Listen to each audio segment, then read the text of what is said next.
So I'm going to demo luring into the down. With luring, I do first show the dog I have food. Hey, look what I got. I point my finger because that's going to be the nonverbal cue later that we should be able to use alone or with the verbal. And I point my finger straight down between the two front paws, moving towards the back, and then I just wait. If he seems to be losing focus, looking around, whatever, I might tap my finger, but I just wait. And some dogs it's 20 seconds and some dogs it's 5 minutes, but usually, especially the tall-legged dogs, they're usually a little quicker at this. They say, well, you know, this is kind of a lot of energy and stooping down in order to get close to that cheese. I'll just get closer by laying down on the floor. Good. So I'm giving several tiny treats in a row because, of course, I want to promote duration because down is a duration behavior. And then I'm going to give the release word, okay. And assuming he does not know the release word on his own yet, I'm going to toss a little something to show it to him. So once again, food in my hand. I am going to lure with food a few times, but by the way, before the session is over, I actually would like for you to have lost the food. The food is no longer in your hand. It is a reward, of course, but we're not going to lure with food for long because I don't want him to be completely dependent on it. Like, where's the food? Where's the food? And I think the cue for down is a fistful of chicken. I don't want him to think that. I want him to think that the cue for down is the pointed finger, and you absolutely will be rewarded, but out of the other hand. And I'm moving, watch, I'm moving my finger toward his back legs. That makes all the difference than to try to just have it moving around in front of him. Also, if you move it forward, most dogs will stand up. If you start from a sit, they'll just stand up to try to follow your finger. Awesome. Okay. Speaking of the sit, the down, and where you start, I much prefer to teach the down from a stand because dogs do not need to sit down before laying down. It's a whole separate behavior. Why obligate yourself and him to do a sit first before a down? It can sometimes just be a waste of time. It can be confusing, like, do you want to sit or do you want a down? Unlike us, dogs can just hit the deck and a down. They do not need to sit first. And so I think it's a lot clearer if you don't start in the down, in the sit. However, you should be able to teach it from a sit as well. I just don't always ask for it first. If you find him in a sit and you want to practice it and teach it from the sit, absolutely. Down. Now I'm naming it as he does it, okay? Yes.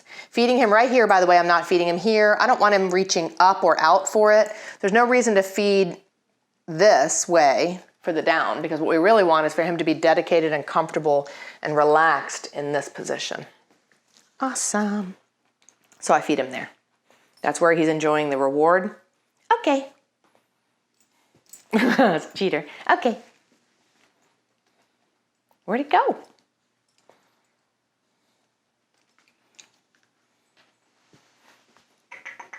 Okay. Now I'm going to use it as a cue. I have no reason to believe he's not going to do it. Down.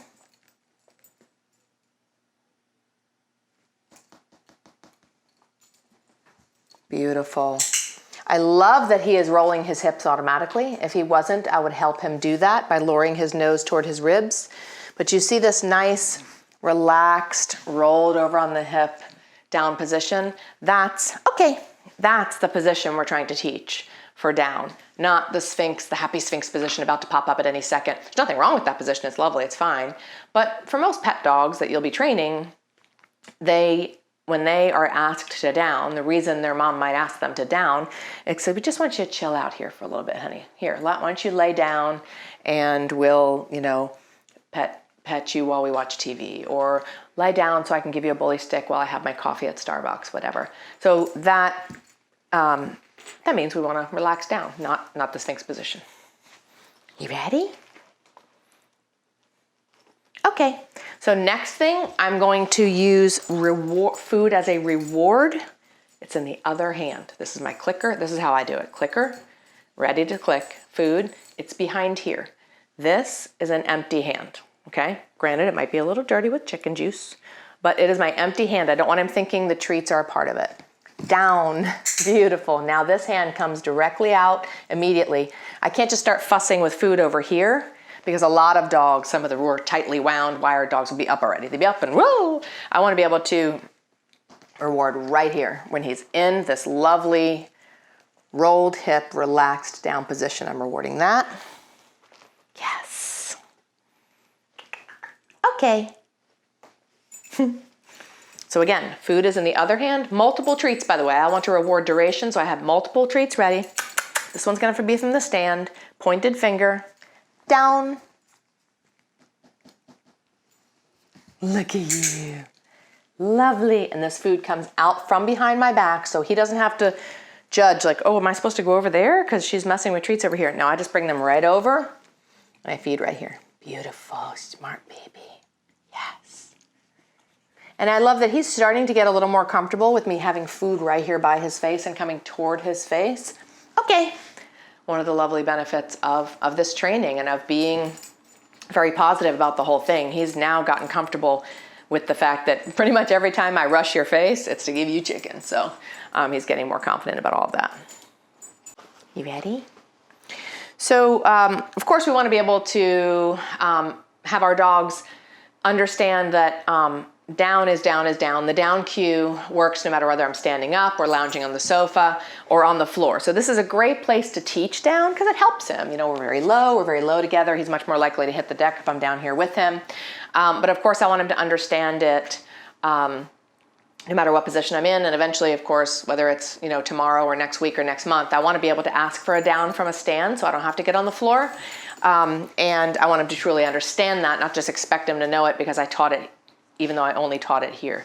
Remember that a lot of your clients will also be older or will be physically impaired in some way where they can't be on the floor like this. So I do have some ways to help be on the same level as the dog, but not necessarily be in this position, which will be difficult for some clients. So what I'll do is once he has an understanding of doing the down, accomplishing the down from me being really prone on the floor, I'll do it more like from this position. Doesn't look like much of a change to you, but dogs are very aware of body language and my physical position.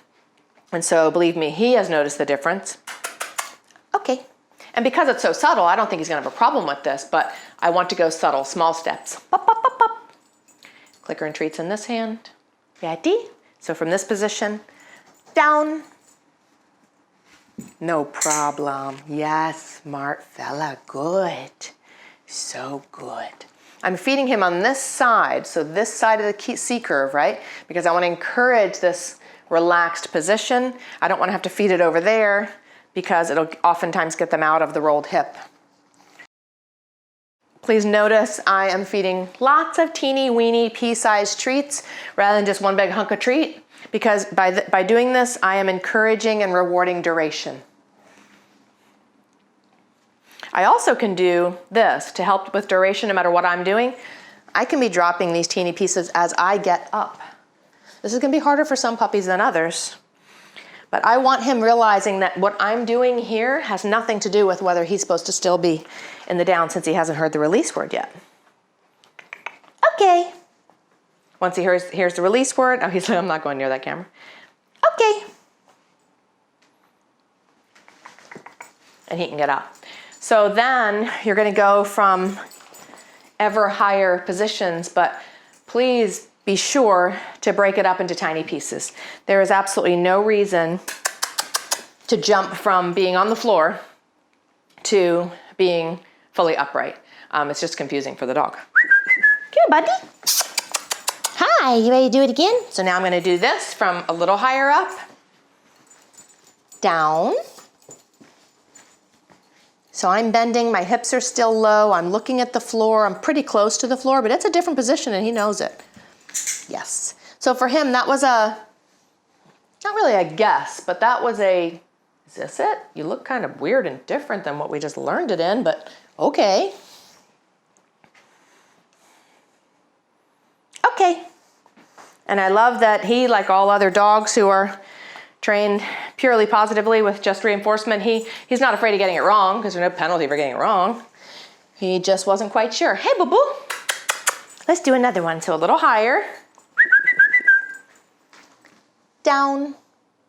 Now, mind you, you will probably do, you're fine, do more repetitions from a little bit closer and lower than I'm doing here. And you'll encourage the puppy's owner, yes, that was so nice, to do the same, to do more than perhaps what I'm just showing you here.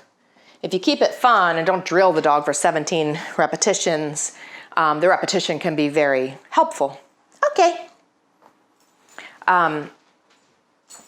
There's no reason not to, right? And then just keep, so I might be here at this level for, a few days, so what? And then gradually you're here so that the dog understands, good boy, so that the dog understands down, if I just kind of flick my finger. And that's not, it's just convenience. And the bottom line is most human nature is, we're gonna probably do it the shortest, easiest, quickest way possible, just about everything. So of course I'd rather just say to my puppy and have them understand, or to my dog, down. And they hit the deck no matter what position I'm in. They just understand it. Oh, okay, mom, I can be in a down. Whether I'm lounging on the sofa or standing upright. So that's how you just start to introduce different, you can also do it in different positions yourself, like from sitting, for example. Hi, get that thing. So I was hoping he would get up. There we go. Are you ready? Down. And he says, well, that looks a little different than what I'm used to. Let me think about this. You're so good. Yes.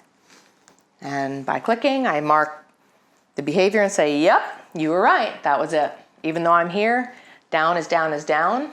Please understand that no matter what position I'm in or what room we're in or what the surface is that's under you, it's still the same position.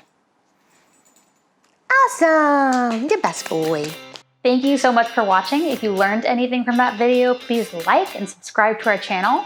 Also, did you know that Fact Academy creates content primarily for people who are already dog trainers or who want to become dog trainers? So if you think that you might actually be interested in that as a career, check out our website. We have courses that we make to teach people all that they need to know to become dog trainers.